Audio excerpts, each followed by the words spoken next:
Coming up on the RotoWire Fantasy Baseball Podcast, we got a lot of main event talk. Guys standing number 2 overall in the main event standings right now. Marlins talk, Elly De La Cruz talks, all sorts of FAAB talk. Coming up next here on the RotoWire Fantasy Baseball Podcast.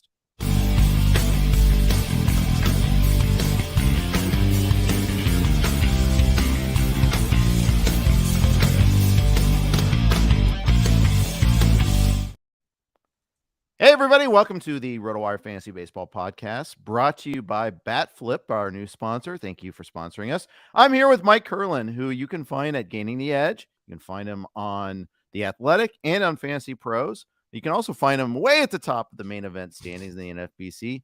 Mike, welcome to the show. How are you? Thanks for having me on, Jeff. It's always a good time to come on here and talk shop and have a little fun in the process. Yeah, indeed. And it always is. So we got to talk Elly De La Cruz because this is always an Elly cast. Fun day yesterday. 115-mile-an-hour home run, 458 happy feet, almost out into the river in the Ohio River there, off of Noah Syndergaard. Then had the fastest triple of the season right after that. They're demonstrating both of those aspects of his game, which make him so much fun. Oh, absolutely. And it's like every bit of O'Neal Cruz feeling, it's that.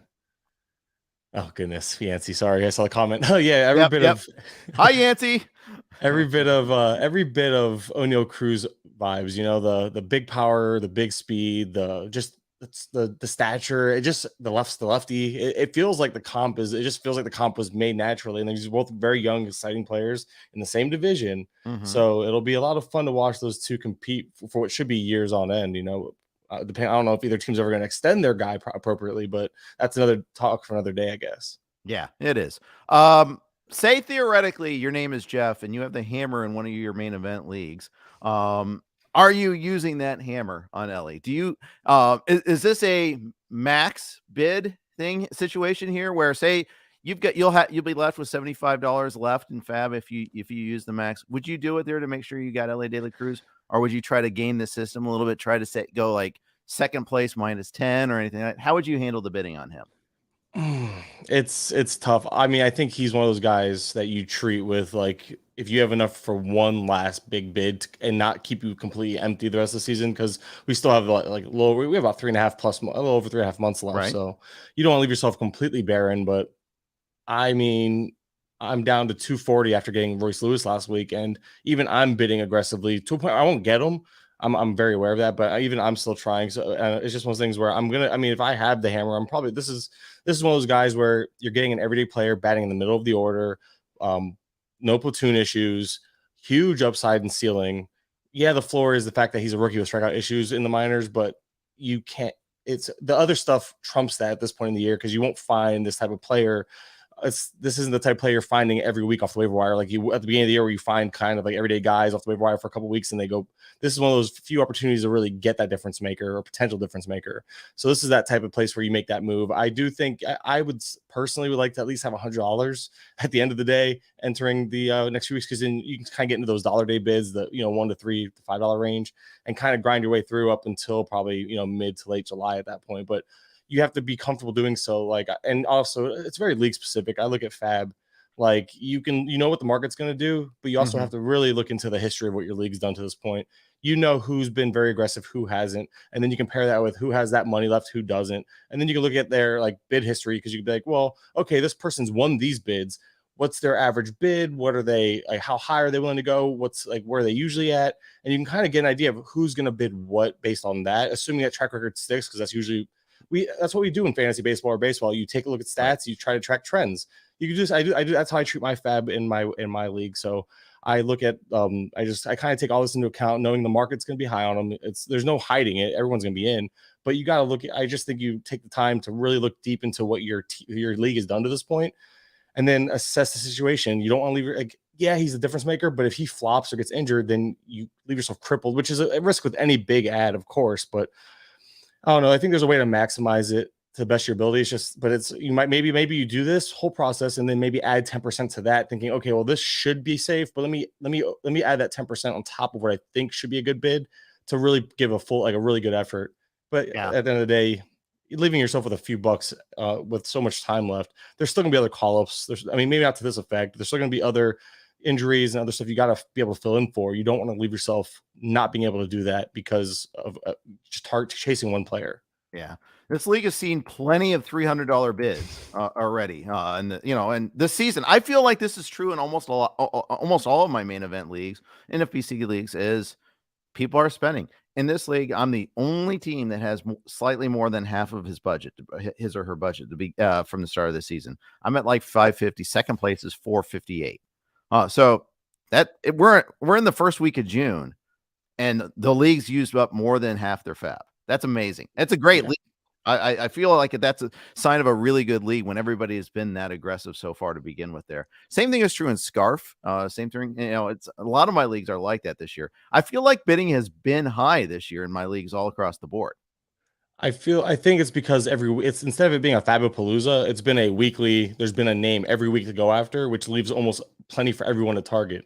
Now, obviously, if you target the right ones versus the wrong ones, that's a whole other discussion, and obviously how it falls out. But at the end of the day, every week there was a pitcher every single week from like week 3 on. It feels like there was right. And then when there wasn't a pitcher, we had the occasional Matt Mervis come up. We had the occasional Morel came up, and if he wasn't already stashed or dropped by certain people, he was a big ad or stash. And so there was we've had sporadic hitters, but because we've had just enough hitters to fill the gaps between all these big pitching additions, there's always been somebody garnering a rather large amount of FAAB every week. So I think that's what it is. It's just that this year there's more of it, but then I think you're going to see it next year adapt, where people are going to be like, all right, well, look at these teams who are really aggressive. They're going to start stashing these players off, from the start of the season. So maybe it'll go back to being more of a Fabapalooza type of thing, where because people are going to be a little more aggressive in their stashing. I think heading into next year, considering what we saw this year, and it could end up being, who knows? I mean, you never know with these teams. This year there was a lot of players ready to come up. Injuries helped push a lot of that up too. But it's one of those things where we're going to adapt to it because we have to. That's just what we do, and then we'll see next year if it's still the same thing or if we're ahead of the market now because we're forced to be realizing how things tend to fell out this year, I should say. Yeah. And I think it's going to be really interesting to see that. I mean, we have 2 pitchers this week that I think are going to be very interesting too, and that's Andrew Abbott and AJ Smith-Shawver there. There might be a discount on those 2 pitchers because everyone's focusing on Elly. Maybe. I feel like pitching is still such a need that there is no sneaking those guys by. It maybe especially after Strider on the same exact team, having the same exact role. Mm-hmm. And then obviously we'll see what he does in his start, because he does have a start coming up, but it is what it is. I don't know. I mean, I think he's gonna be cheaper. I do think he's gonna be cheaper than Abbott by a long shot, by a large margin, but I don't think there's that discount you would have hoped to have gotten. Maybe he would have been $30 or $40 had he been a reliever for multiple weeks. The fact that he went straight from one relief appearance to, oh, you're starting next, and they sent down Soroka to make room for you, that kind of takes away the whole getting him kind of cheap on specking. It goes right into, now he's probably a $60 to $80 ad on the low end. You know what I mean? It is what it is. If he had made that relief appearance on Saturday instead of Sunday last week, a lot of people would have been, trying to grab him then and there. I know James Anderson was lamenting that when he was on us with us on Sirius XM on Tuesday, talking about how, he probably could have got him for $50. Now probably can't. We'll see about that there. You said you got Royce Lewis and you got Royce Lewis last week, right? Yes, he was no, I don't think he was stashing. Was he stashing any? I think he was available in all main events last week because of, he was injured. There was a long-term, stashing him for what, about a little over 3 months or where are we at? 2.5 months, give or take. That's a long stash. So I think that was the right choice not to stash him type of thing. But yeah, I got him last week. That was my last big average price in there was $214, I believe, in the 53 mains. What did you get him for? 158 to 156. That's gross. I got him. Well, I think there was a $68 win. So there was. I think I was the 12th lowest. So it was kind of a gift, all things considered, and below market price. But there was a lot of I think there was 4 double-digit wins. That's wild to think that Royce Lewis was. I think that injury that happened late, the potential injury, the landing on his neck awkwardly. Yes, that's what drove prices down more than likely. And he did miss a game. for what it's worth too. But I think I kind of view him as like the 1A to Elly's 1 in terms of like that. And some people might even reverse that order. He might be a more polished hitter than Elly at this point in time. I think Elly has the same loud tools, maybe louder. But the difference is I think Elly, first off, we mentioned the home ballpark is great, way better. Yes. Then you have the lineup spot. Looks like he's already vaulted into the 4th spot, whereas Lewis has bounced around. I think Lewis he batted 7th yesterday. Whereas I think versus lefties he might move up, but it's still one of those things where that lineup spot isn't as good for him. And I don't know, and we know the Twins haven't really been aggressive on the base pass, with the Reds being one of the most aggressive teams of late on the base pass. Yeah. So you have that mix of philosophy in terms of team. So I feel like Lewis might be a little safer, tools being very similar, but I think there is a higher ceiling, at least this year, for Elly, given this just given the ballpark and the willingness for that team to allow him to run, and his speed being elite at this point too. Yeah, Lewis, and yeah, you're right. He has bounced all over the place, but there might not be any Twins left to bat in front of him if this keeps up. Every day it seems like there's an injury with the Twins. It's crazy how injured there is. You go to their depth chart page, and it's just a sea of red right now.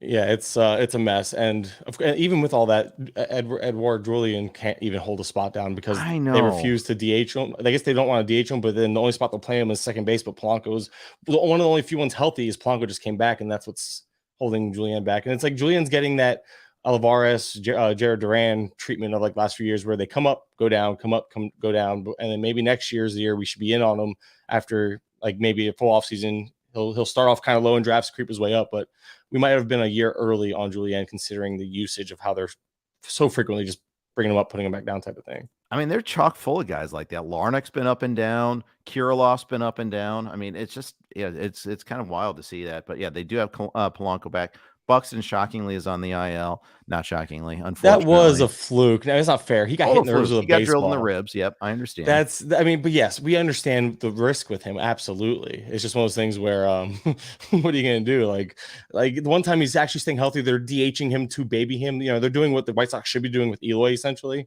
but they're not. But the White Sox aren't because they're the White Sox apparently. And so they're like they're reminding me of the Rockies sometimes the way they're making some of these decisions. But that's another discussion. But yeah, Buxton, I get it. The injury risk is always there with him, but they were actually treating him as a strict DH, keeping him out of the field so he couldn't risk getting hurt, and he gets hit by pitch. That's just unfair.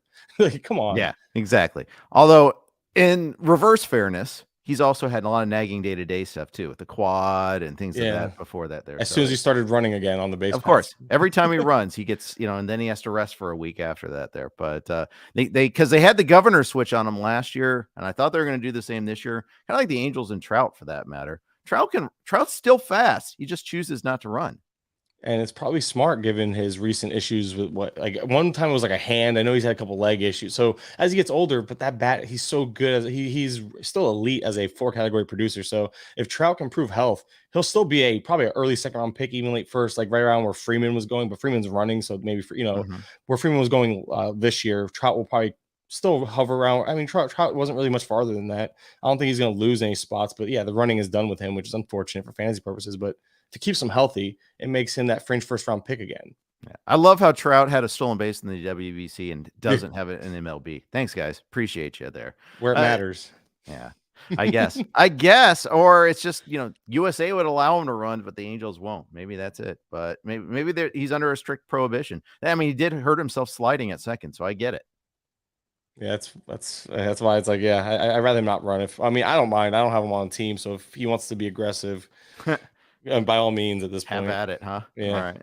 That's so funny. We got some injury news. Yandy Diaz is going to be not playing in today's game against the Twins, dealing with a minor hip issue. He's actually available off the bench.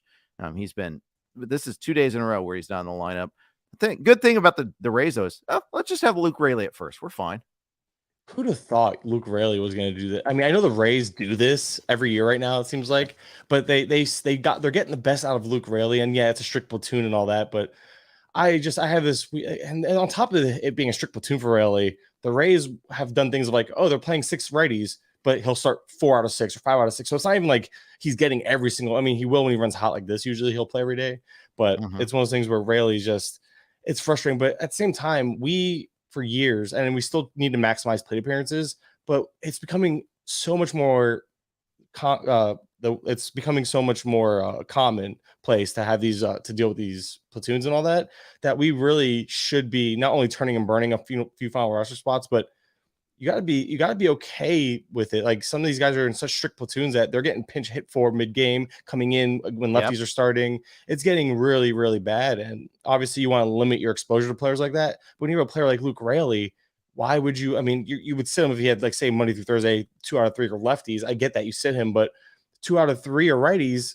Yeah, you want to get the guy who might get that third game, but guys are also resting so regularly these days that you're not even guaranteed those 3 games. So it's like, should we start shifting more of a, like, you have a close decision to make? Should we start shifting towards a guy who's producing, even though he might be a little more limited on the potential for plate appearances compared to a guy that might get you that third game, but the quality of production might not be there? Like, say, like Owen Miller right now, who was running hot but starting to slow down. He's playing almost every day, but do you really want to take 3 games with him against a righty, where he's usually better against lefties, over Luke Raley getting 2 games against a righty and knowing he'll probably pinch hit the third game?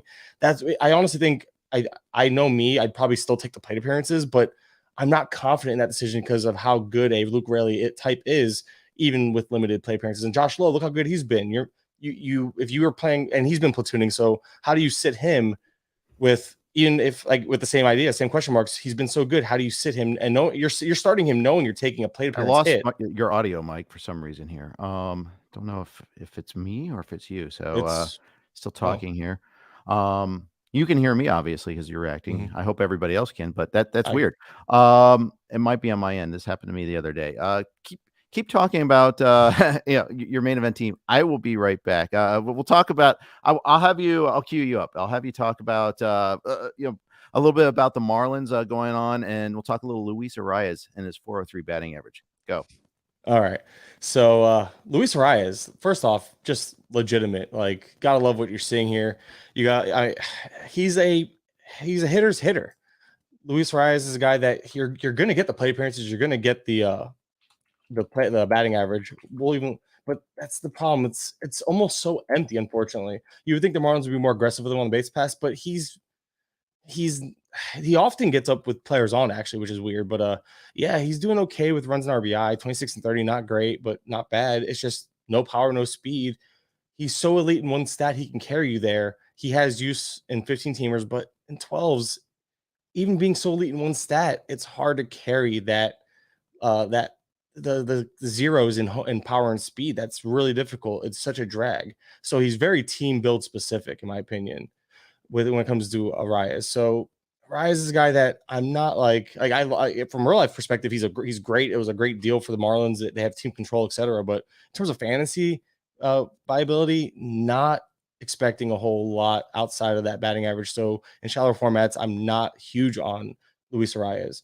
But in terms of like other Marlins players, you have Jesus Sanchez crushing the ball. He's he's a strong side platoon bat, so you got to know that going in. But he's another guy that pinch hits against lefties. Doesn't necessarily come out in games against lefties, which is nice. Not guaranteed to stay in either, but he hasn't really been pinch hit for a whole lot from what I've noticed.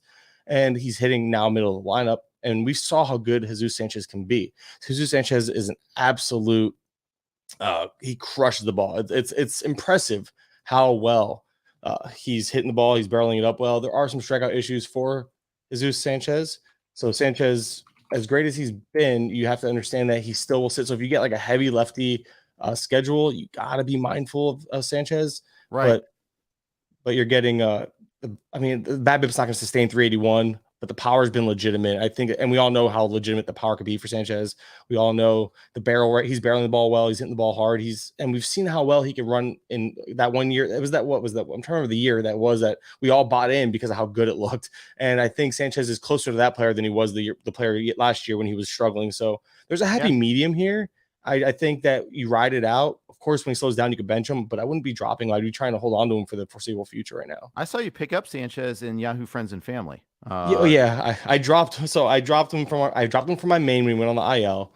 I picked him back up when he came back off the IL. So I've been holding on. I should have probably held to save the money, but I'm such a cutthroat manager. I learned that. That's one thing I picked up from Phil when it came to main events, like platoon bats and injuries. If they combine, you can kind of just cut them. And I'm like, yeah, even though I saw the future value there, I didn't risk holding onto him because it was also a hamstring. We didn't know how long that was going to linger. And, hamstrings can linger, re-aggravate. So I was willing to cut ties, considering that I added them right before that Arizona series. Right. And then he's been so good. I actually meant to, I wish I realized he was available in our friends and family league, because I would have added him before he went on his, yesterday was like 2 for 4 with a home run and an RBI double or something. I don't know. He was really good yesterday, or I think he was 3 for 4, but regardless though, Jesus Sanchez, there's a lot to like there. It's kind of what we saw a couple years ago, just putting it together. I do think he's gonna be more likely to be streaky than not, but while he's running hot, just put him out there. I mean, I lost Cedric Mullins. I gotta he's helping fill that void right now while Mullins is out too. So it's like, just got to piece it together, man. He's part of the piece. He's part of the piece of the puzzle while I'm trying to fill injuries and stuff. And a lot of people were bidding on Sanchez last weekend too. I mean, a lot of people saw that one coming. So, and it's interesting. The Marlins outfield, I mean, they've got a lot of guys that can play. De La Cruz is having a great little year. When they're going to get Chisholm back too, that's going to create some tension in terms of playing time. I think, well, we're already seeing Garrett Cooper kind of go by the wayside there in terms of playing time. So I think that's true. Garrett Cooper kind of hits the bench, maybe weak side platoons with actually Sanchez. He could probably do that, because Brian De La Cruz isn't going anywhere. Chisholm's going to play just about every day. But even Chisholm, we've seen him platoon at times in the past against lefties.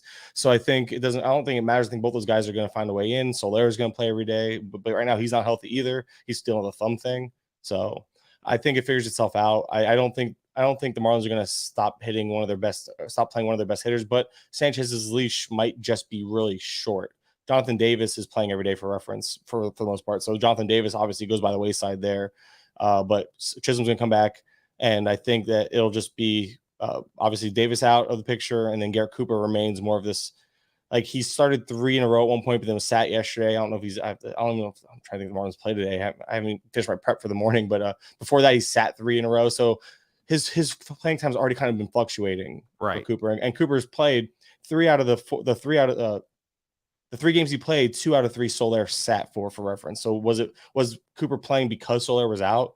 Elly Gurriel's earned a larger role and has been playing. So yeah, it's a long-winded way of saying that Cooper is probably the guy. Like, I actually had him. I dropped him 2 weeks ago. 2 weeks ago when this first started, when the first playing time started dipping.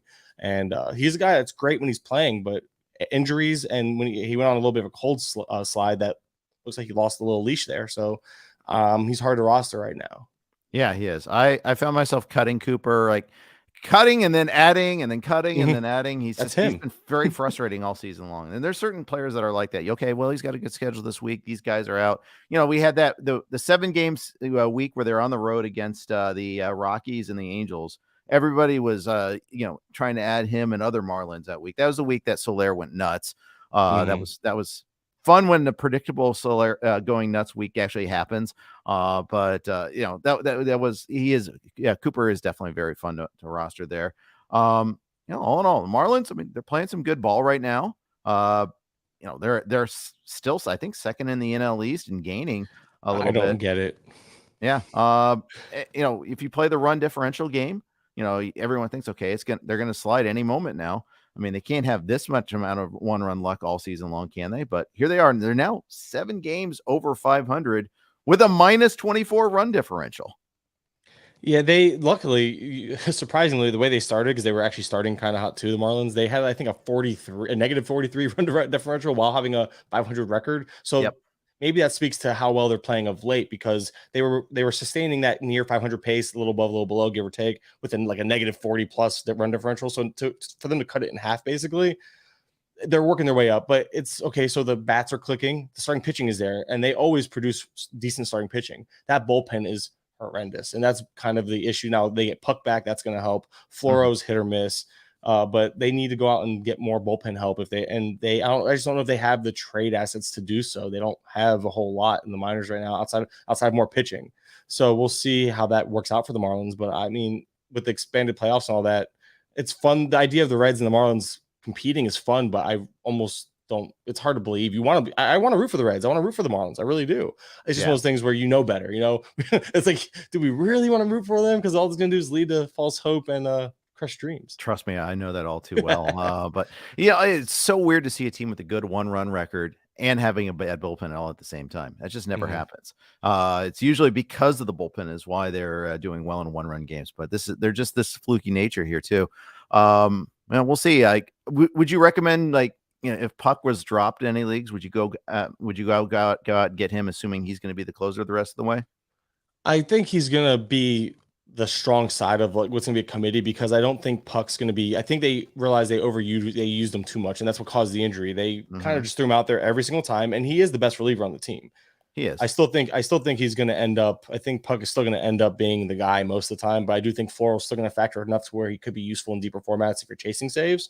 But it is going to be Puck that gets most of the opportunities. I could see them, for instance, like when he comes, like now he's back, maybe he doesn't pitch like if they have back-to-back save ops, maybe he doesn't pitch back-to-back days right away, or if he does, they'll give him an extra day or two off. I don't see it. They'd be foolish to rush him, not only rush him back. I don't think they rush him back, but to rush him into a heavier usage, considering how we saw Puck get injured with that usage. I'd be kind of surprised. I think I heard Mish mention something of the sorts too. Maybe it's a different person. I swear. I know I heard somebody mention something on a podcast about the potential for them to scale back his usage when he returns. So I think he's still the main guy. I would definitely want him rostered, absolutely, no doubt. But I don't know if it's going to be so much like the 99% he was getting, basically more like maybe 70-30, which is still what you want in any closer. It's just one of those things where be mindful that, like, don't get upset when he doesn't get the save op because he pitched the night before or 2 out of 3 or something.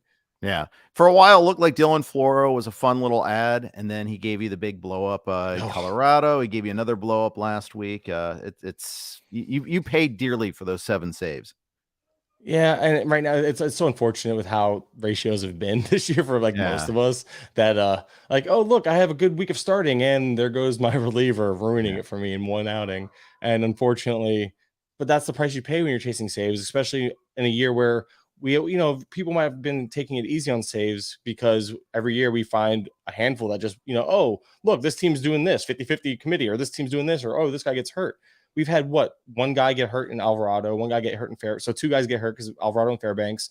So Adam and Kimbrel, were kind of big ads. And then you saw the Arizona Diamondback situation kind of start with Chafin, turn more towards Castro. Like Chafin pitched a 4-run lead last night, so they obviously saved Castro.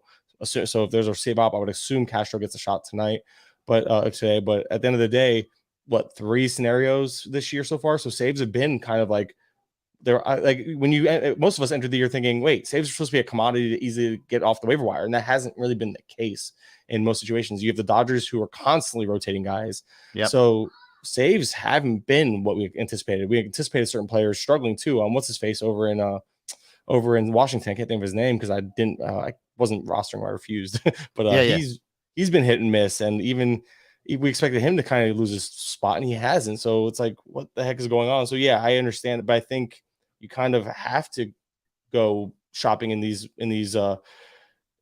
unfortunate waters because you're not getting the saves you expected to right away. I expected by now to be multiple guys coming up, and a lot of years, I think I've heard Vlad and others mention on their pods that this is like one of the first years that they can remember that there hasn't been a lot of like closer carousel / go get this closer because you need saves, because they haven't really been available. Even Hendricks was stashed in a lot of leagues heading into the season or added right away because of the news of him returning. People were just holding out for any type of save potential. So that was even one less guy. So it's one of those things where it is what it is. You kind of have to eat the bad ratios if you're chasing saves right now, because that's the type of guy that you're going to end up getting. Like, it wasn't fun. I have Castro in a league. It wasn't fun watching him give it that walk-off grand slam the other night. To the Braves on Sunday. That's absolutely right. But he's been great. He's been great otherwise, but it happens, and that's, I put myself in that position because I trusted Holmes, and Holmes hasn't really been, although Holmes has been very valuable because of wins and saves. It's been like an Andrew Miller type of season. If you go look at his weekly, it's like a win, a save, a win, a save. Last week he spiked a win and a save, but I need saves, so I'm chasing them, and I'm taking risks. If you're chasing them from bad spots, you kind of have to assume that the blowups are going to happen. Yeah, you mentioned the Nationals, Kyle Finnegan with the 456 and 156, but he's gotten you 11 saves. It's just the first week of the year he had that disaster outing against the Rays, and you're like, oh, okay, and then he had another disaster against the Diamondbacks where, and then he didn't get a pitch in a game for another week after that. And then he got like 4 saves in like a week after that. Yeah. So it's been really frustrating. Pierce Johnson's got like a 1.8 whip, but he's got most of the Rocky saves, and have fun chasing Rocky saves. Good luck there. And then Lawrence came out in the 7th to clean up the mess, came out in the 8th, gave up some runs. So Lawrence, it was like everyone picked up Lawrence chasing saves, and that didn't work out for them, at least as of yesterday. But obviously he's going to factor. But it's one of those things where people are realizing, oh crap, I drafted one guy, the second guy didn't pan out, and there has been very little off the waiver wire. And it's wild that even with how little as there's been, Kimbrel, Castro, those guys were actually very, very like cheap compared to, I think Kimbrel was like maybe a $50 or $60 ad for a lot of people. Castro was like in the 30 to 50 range as well when he that week that they kind of both went the same week. And people were stashing these guys ahead of time anyway, just specking on saves. So Right. it's one of those things where it just, no one's really believing in some of these guys that are getting the shots. And the other thing is there hasn't been that like, oh, this guy is the closer. Now we should get some of that after the trade deadline, of course. And getting ahead of that's going to be a big deal, but it's hard to tell who's selling and who's not when you have teams like the Marlins who would be sellers, but they're not going to sell puck. They just got them. But then you have teams like the Reds who should be sellers, but now Diaz, I don't know how safe Diaz was initially, but maybe if Diaz was on the market, maybe he's not now. Bednar's not, most likely. You would think Bednar's on the market, but they have a lot of team control there, I believe. So maybe there's not as much moving pieces on bad teams that we normally would get.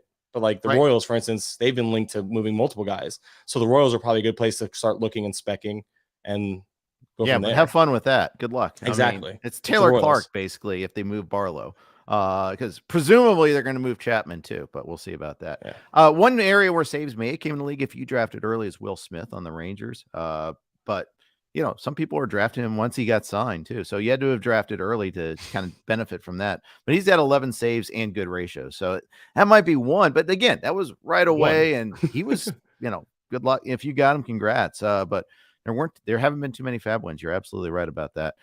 Before we move on, I want to talk. We got to mention our sponsor, Batflip. We want to thank them for their sponsorship.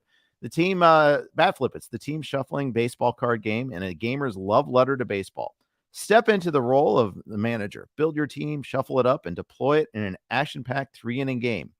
Each of the over 140 player cards is unique with its own special stats and abilities.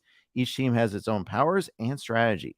Flex your financial muscles as the New York Moneybags, bunt and steal your way to victory as the Sioux City Small Ballers, or deliver takeout slides and headhunting pitches as the Detroit Dirtbags. 12 teams in all.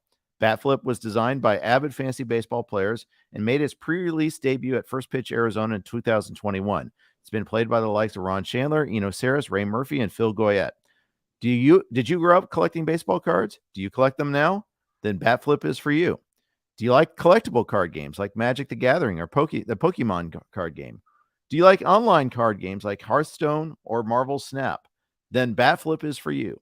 Batflip features fast-paced strategic card play and endless replayability. Utilize your best players and special abilities at the most pivotal moments. And then, when the time is just right, swing for the fences and flip that bat. Order your copy now at batflipgame.com. That's batflipgame.com. We are also brought to you by the Blue Wire Network. Here are their ads. All right. Thank you for your indulgence with that. I'm here with Mike Curlin. You can catch Mike on a couple places, gainingtheedge.com, where he's got a Patreon there. It's a Super Friends site, really. I mean, it's a lot of the people that you heard on this podcast, including Casey Bubba. You've heard Mike Simeone's on this with you guys as well. Who am I forgetting? George. Oh yeah, George Montañez. I haven't had George here, but I'm in Scarf with George. He does a lot of like bullpen work for you guys there as well. How's the venture going? It's just a lot of fun to get a chance to really work with some of your closest friends, and you know we've met through this industry. We always had similar, like, you know, we'd find ourselves DMing each other and kind of hanging out, and then we met in First Pitch Arizona, and that was like after we all met, it was like, okay, this is gonna work. Like and so, you know, we floated the idea to each other. We all have, our lives are busy, you know, as we get older. I know like Simeone started his own business. George got married. Bubba's hanging out on the West Coast doing his thing, working out hard. I'm over here. Yeah, he had a kid since all this started. Yep, and then or right before, and then I have my family. So it's been an ongoing. Just like we realized coming together, as much as we love fantasy sports, coming together and just putting a product together just made sense for the time, and it's been fun. It's been, if nothing else, has been fun. There's times where it's challenging, but building something together. I mean, isn't that what RotoWire started as? Was building something together with friends that absolutely took off. And sometimes, I mean, that's where some of your best work will get done, because you have a chance to really work with people you enjoy working with. And it's everything, you know, it's monetarily, it's split 4 ways. It doesn't get much easier than that. You know, it's just everything's like, there you go. We keep it simple and move forward type of thing. It's a lot of fun though. Yeah. And we try to cover all the bases. Yeah, you get you guys check it out, gainingtheedge.com. Definitely go look into that. There are 3 different levels to buy into. So if you just want to dip your toe in the pool, you can go for as low as $5. So check it out. Really worth your time. I first like saw you when you were doing like spring training lineups. I That's think that was that's in trying to gain draft edges with that. You gained an edge. And yeah. that kind of launched you. Yeah, so I started on it was 2020, middle of the craziness that was like everybody was getting COVID every week. Every Yep. lineup was like a 50-man roster. It was wild, wild time. So I was like, I started tweeting threads because that's when threads were popular and they still kind of are in fantasy football spaces, but I refuse to do anymore because they're too much work because the whole watching your character count, but I digress. Yeah. So yeah, started off with I was just tweeting out every day noticeable lineups. Hey, this guy's out, COVID. Like this guy's out, hand. And I would just notice this guy's playing more. And I start off with that, and then it turned into okay, there's something here. People really enjoy these threads. And then spring training came around. I kind of carried the thought process from 2020 into spring training, realizing there's no tool for monitoring lineups in season or in spring training. There's no like can't go to Fangraphs. I don't think like, nobody has like this like, hey, look, here's our lineup tool for spring training. So I created one with the idea of I'll put the lineups in there. I'll insert every lineup I see for the day, but I'll also add notes at the bottom. And that turned into, well, I don't have to monitor the lineups so much like manually in season, but there's other tools that have the lineups available. I can just make my own notes now. I can just do the homework. I'm following all 30 teams, making notes of recent playing time adjustments, lineup changes, who's platooning, who's batting where. If there's a platoon, like for instance, like I mentioned, the Kyle Lewis, or sorry, I always call him Kyle Lewis because I have a soft spot for Kyle Lewis, but Royce Lewis, the fact that he moved down versus Ready yesterday, but if you look at, I'm almost positive he hit like top 3 against a lefty not too long ago. So it's like that matters because you're still trying to figure out maybe. So if you're trying to do projections, you could be like, well, on average, he bats like 5th-ish. Then you can kind of give him a play appearance. You can kind of adjust your play appearances. And that's another thing with like preseason stuff. If you can adjust a team that's more likely to move a player up and down, you can kind of come up with your own close to like a playing time projections, because I know projection systems, they kind of depend on 1 or 2 people to give them a number. And if I can if I can kind of get an edge figuring out who I think is going to gain playing time, I can plug that into my into my projections and my SGP sheet and kind of maybe I don't mess with it too much, but there are a few players I feel very strongly about, and then I'll edit it and see if there's a new outcome. And sometimes I'll boost them up to where I think they should be, but sometimes it does nothing. I'm trying to think, a guy like Pasquantino, the initial play appearances were like 500. I was like, no, this is like a 600 play appearance guy.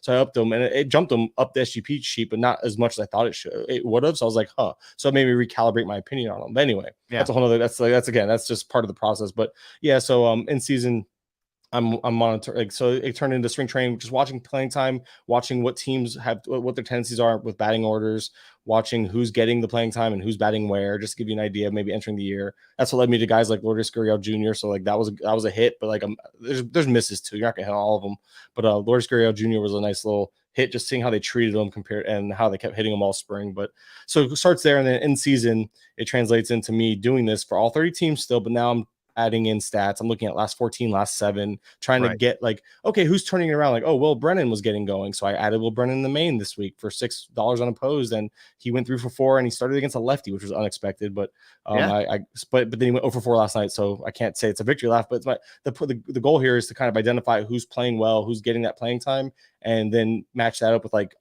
next week's like schedule and who can I stream. And so I use it for myself, but I put that information out there for others as well through the Patreon. And then I do every so often, I think it's once, right now it's been like every 3 weeks. So basically once a month for the Athletic, I kind of do like I break down all 30 teams for them real quick. Nice. Quick, like just bullet points of like, hey, these people are injured. Here's who's gaining the playing time. When these guys come back, here's most likely who's going to lose it. Here's the new emerging platoons. Here's people who played themselves out of platoons. And it's just like every day I'm monitoring this stuff. And I do miss occasional stuff, but I'm usually pretty spot on.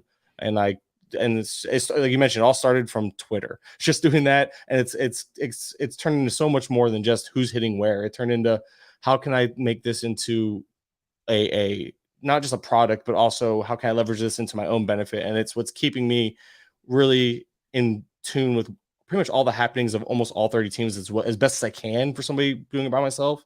But then it gives you that edge in terms of like, all right, so this guy's doing well and all that. So it's like you can kind of try to get ahead of the waiver wire, which is very helpful. And so, but Vlad, like for instance, Vlad does his article every week over FTN, and you go look at that. And I like to see where these guys put these, see if these guys list these guys, because if they miss one, it's like, okay, well, there's my edge. A player I like isn't on this sheet, or a player I like isn't on this person's sheet. And so it's like, it's fun to kind of look around and see, but then it makes me go back and double check a player like, oh, well, they didn't list them. Is there a reason? What am I missing? And sometimes I'm just higher on a guy that I shouldn't be. So there is that, like, it works both ways. Sometimes it gives me an edge. Sometimes, all right, back up your bids a little bit. You're a little more aggressive than you should be. And so, yeah. Indeed. I like that. We got news. You mentioned Lourdes Gurriel Jr. He's been out the last couple of days with a groin injury, but he's not going to play today because the Nats and D-backs have been postponed. They're the latest to lose a game to the Smoke Monster. Yeah, the Smoke Monster. Yeah, there's that's been frustrating this week. But honestly, I'm waiting for the IL news. He was a unexpected 0 this week, thanks to the scratched on Tuesday. Had no filler. My filler that would have filled in for him played Monday, so he was locked on my bench. So yeah, and that filler is Ramon Laureano, who had a stolen base this week. So I mean, and the funny thing is, you're second overall in the main event, yet you've lost Mullins. You lost Adames, who came back at least yesterday and homered on my bench. Yeah, I'm looking at your bench right now. You've got Brandon Woodruff on your bench. You've got Yu Darvish resting this week because of the Coors Field start. Justin Steele, who's been a great breakout, is now on the IL. You have Logan Allen, who you didn't start this week, but you picked him up. That's been a win for you. I mean, your bench is better than the worst team ever drafted is active lineup right now. I mean, it's ridiculous. Yeah, I realized that's been the big difference maker, at least for me to this point, has been just the fact that I made not just making the right moves, but having that depth because I'm able to take on these injuries. Mullins, and my big thing is I was super sad last week on the bench with Bubba, where I do my weekly podcast with him, recapping stuff. It was like, how do you replace Mullins? And the answer is you don't. You piece it together. And yeah, my bench right now is a home run, a stolen base, a couple runs, like 3 for 10. But it is what it is. I couldn't start these guys. Laureano didn't start Monday, didn't start Tuesday, played one game. And that's why. So I took a chance of starting Brennan, and the play appearances, it worked. But so far, unless he gets something today for me, and then Badu's he's like over. He was really good for a couple of weeks, and he's been really bad. But so it's like I made these moves based on attacking play appearances. I thought when I saw Adames hit that home run over the weekend in his rehab, I was like, is he really going to be out till Thursday? And I just couldn't chance him only playing one game. So playing 2 games and having the home run on the bench. Luckily, 8% rostered or 8% started in mains this week. So it wasn't like I wasn't the only person to miss on it, which was nice. Yeah. But yeah, it's one of those things where you mentioned my pitching depth has been a huge benefit to me. Sonny Gray, Braxton Garrett, I grabbed off the waiver wire early. I stashed Bayo. He was my stash. I was about to drop him that week that he got sent down, but then he got pulled back up because of injury, and he's been really rock solid pretty much ever since. So Louis Varland, although he crushed me this week, it's been one of those things where like I'm fortunate enough to have the depth to make some, like, I didn't want to sit Allen. I bet you Allen goes out and shoves against Houston just because he's Logan Allen, but I sat him because it was a tougher matchup compared to, I thought I had more confidence in the Louis Varland 2-step, and he still can make it up to me, but it's not easy. You always knew that this was the tougher part of the 2-step there. So and he did okay. Not okay, but he was serviceable through 6. Then they came back out for the 7th and gave up 2 more earned runs without recording it out. That didn't help. Yeah. So Louis Varland, he was one of your FAAB wins, and it's been pointed out. I think it was it Zach that pointed out that you've been the king of the close FAAB wins this year. Yeah, I guess that was a thing. I didn't realize that it was. I didn't realize it was. I knew I was doing well in those, but I didn't realize it was like that. That wasn't so common to do it that often. So yes, I will wear a crown if I happen to spike the overall on a single bullet entry, because that's lucky. That's partial part of that's luck. But yeah, I forgot who were we talking about your FAAB wins and how you're so great, Mike. I'm so great. No, it's part of the process. I was mentioning earlier that I do take market value into consideration, but I obsess in an unhealthy manner, and I really go diving into my league history and really try to formulate what I think is going to be the most optimal bid.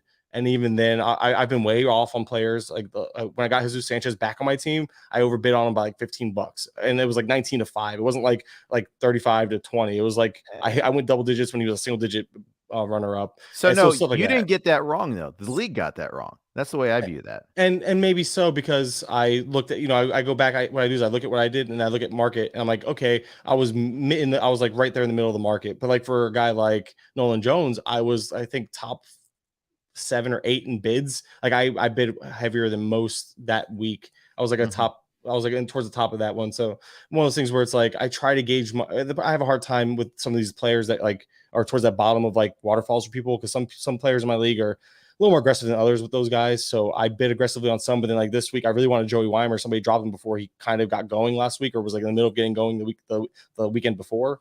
And so I was like, all right, cool. I can probably get him for cheap if anything. You know, the way that I treated that, like I treated like my Jesus Sanchez and Nolan Jones ads. I'm like, maybe people aren't really that interested in Weimer because of how he, or Weimer. I'm thinking of Steve Weimer. Sorry, I'm mixing those up. Weimer, but so I didn't bid as aggressively on Weimer, and I missed out. And obviously, unfortunate how well he's been this week for me. But it's one of those things where sometimes you get it right, sometimes you get it wrong. I just happen to get it right on 3 bigger names that have done really well or breakouts for people's teams. And it is a lot of, I really go in and I focus heavily on market. Obviously, like I said, the market, but I really look at my league trends paired with remaining FAAB paired with, and back when I nailed these, back when I got these bids in, and including the Royce Lewis bid, I was always, this is the first time all year I've been bottom half of my league in remaining FAAB. So I've always been towards the top. And I've kind of, and because of the strong start I had in pitching, I didn't want to go attacking those $300 players. And I saw Varland and I saw Logan Allen as help and help in depth and guys that I think that could be really good, but at a reduced cost. So that's why I targeted those two in particular over Bybee, over insert Miller here. It was I looked at them like I didn't think that they were gonna be as good as these guys, but I thought they could be really valuable as mid to late rotation types. And I thought that, and I knew that I could fit them in a budget where it's not going to break my bank while also adding usable pieces. Now they've been a little better than expected. I can't lie, but it was part of the strategy of like knowing that these guys would go for cheaper, but also seeing how my league treated certain guys. These guys weren't getting that hype. They didn't have that prospect pedigree.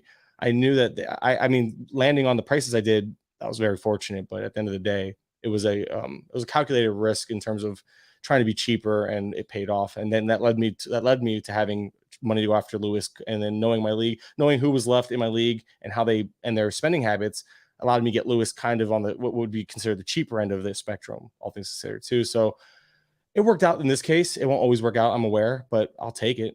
Yeah, indeed. It also worked out that you had the number 2 pick in your draft, and you got Acuña at 1.2. That someone took. Was nice. Who went 1 in your league? I'm gonna have to look that up actually, because I don't think it was. I know it wasn't even Trey, because I had the choice. Oh, J-Rod went first in mine actually. Okay. Judge went 4th, Turner 3rd. Yeah, and so it's kind of fun. It's I know during draft season there wasn't this like strong consensus that Acuña was 1.1 initially. But as we got closer and closer to the start of the season, he was more often the guy going 1.1. So it was a little bit of a tiny little gift to get him at 2 overall. Oh, absolutely. And looking back now, I viewed him and Trey very similarly in terms of like, if I don't get one, I'll take the other, like happily. Like that's why. So of course, to go with my ongoing luck this year to this point, I actually put number 2 as my first KDS, and I got it. So I was like the first I was the first KDS filled. I got my preferred spot because I was like, cool, I'm taking whoever I want, whoever I can between Turner and Acuña, who falls there. And they were both there. So I took my 1.1, which was Acuña.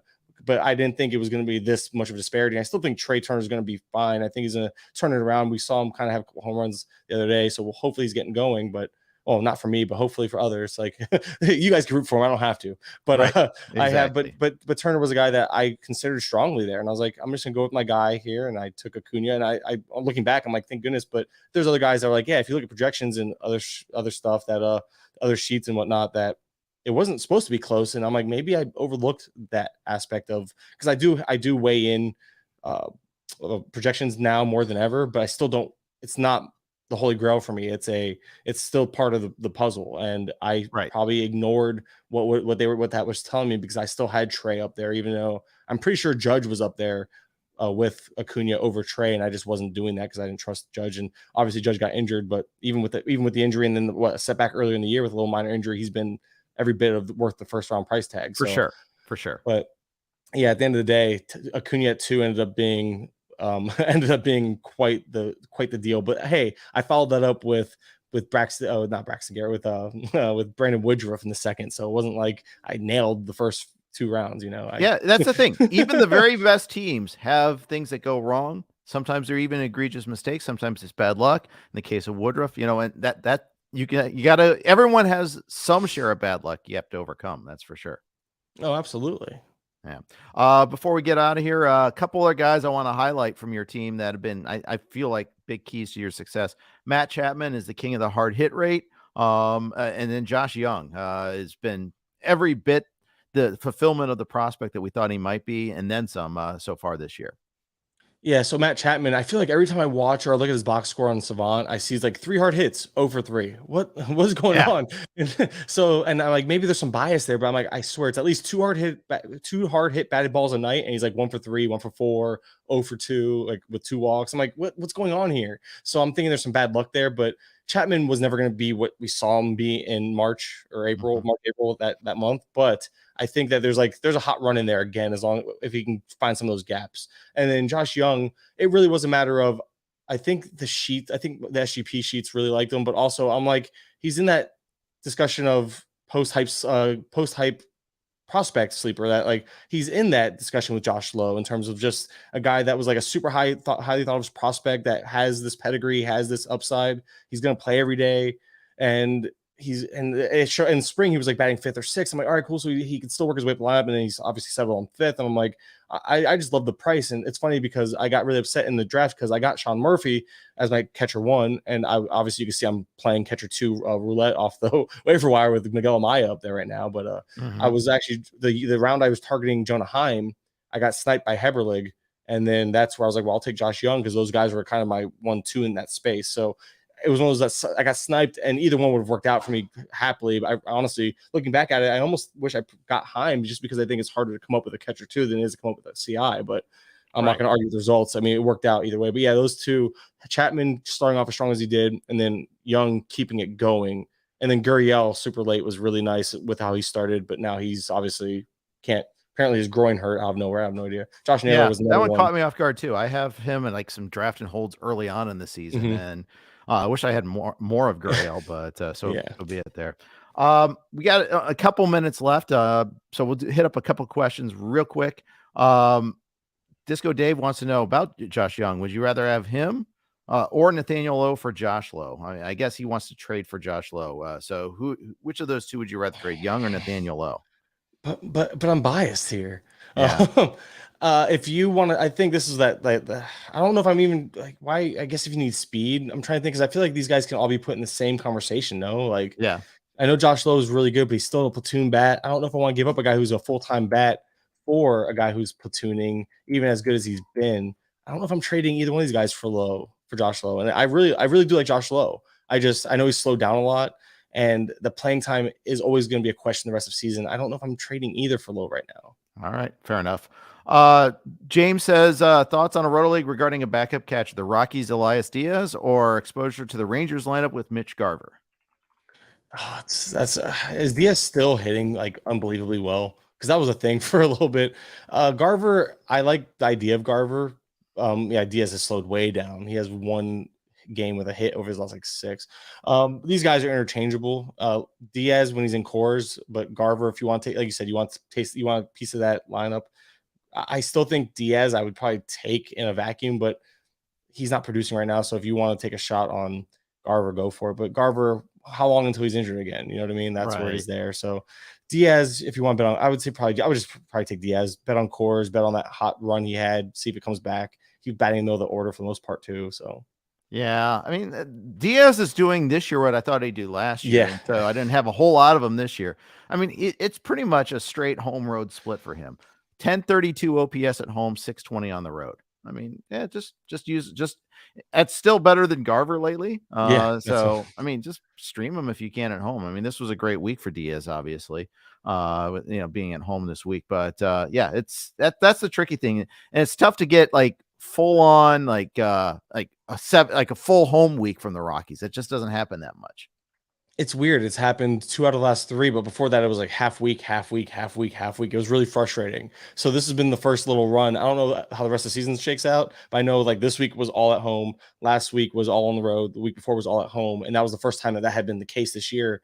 Because me and I like going back to Bubba and I on his podcast, we were like frustrated that, oh yeah, cool, we have Nolan Jones. Oh wait, we have Nolan Jones. Like we have to figure out this. We have to figure this out. Not only is he platooning, but now he's platooning, and you want the core starts more than you want anything else. So it's like, this week, cool, 6 games at home. Oh, 3 lefties, great.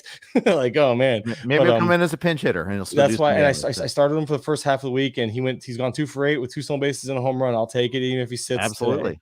Absolutely. So, Angelo says all the good catchers are gone. He grabbed Gary Sanchez, homered. He's got like 4 homers for the Padres right now. I think he's hit 2 this week. Yeah. So there you go. Yeah, exactly. I grabbed him in the latest FAAB run for Raz Slam.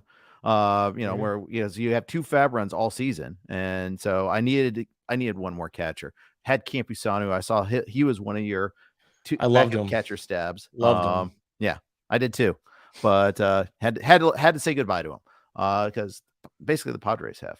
So there you go. As far as that goes, Mike. Awesome stuff. Thank you so much for coming on, spending an hour with me this morning. Appreciate it. Once again, tell everybody where they can find your work. I appreciate you having me on and letting me ramble for the last hour. It's always fun because that's just what I do. But you can follow me on Twitter at Mike_Curland. That's usually where I'll put all the links to all my work. Gaining the Edge Patreon, which is patreon.com/gainingtheedge. And then as you mentioned, The Athletic, but I tweet a ton of information, or also tweet to celebrate my team. So there's that. But anyway, yeah, that's where you can find me. I'd say Twitter's pretty much the place to go. So Mike_Curland is really where you'll find everything. I'll just post it all there. All right. Very good. All right. That's going to wrap up today's podcast. Thanks to Batflip for joining us as our sponsor. Thank you guys for listening. We got 2 starters with Todd and Clay tomorrow. Take care.